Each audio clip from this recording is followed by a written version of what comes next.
প্রধানমন্ত্রীর এই প্রস্তাবটি আমরা বিরোধী দলের পক্ষ থেকে পূর্ণ সমর্থন জানাচ্ছি। তবে আমি মাননীয় প্রধানমন্ত্রীকে ধন্যবাদ জানাতে চাই।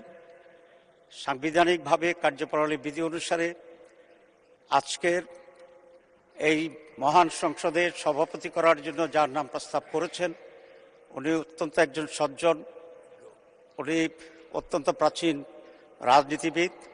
উনি যে দলই করুন না কেন, আমি মনে করি দেশের সকল মানুষের ওনার প্রতি আস্থা এবং শ্রদ্ধা আছে।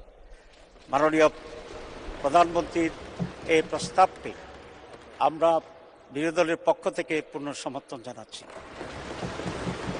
তবে এটা আরও খুব ভালো হতো যদি মাননীয় প্রধানমন্ত্রী বা তার প্রতিনিধি এই বিষয়ে বিরোধী দলের সাথে একটু আলোচনা করতেন। আমরা অবশ্যই তখনও এটাকে গ্রহণ করতাম অত্যন্ত আনন্দের চিত্তে।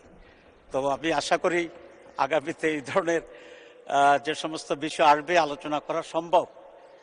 তো সরকারি দল বিরোধী দলের সাথে আলোচনা করলে পূর্বান্নেই এটার পরিবেশটি আরও উন্নত হয়।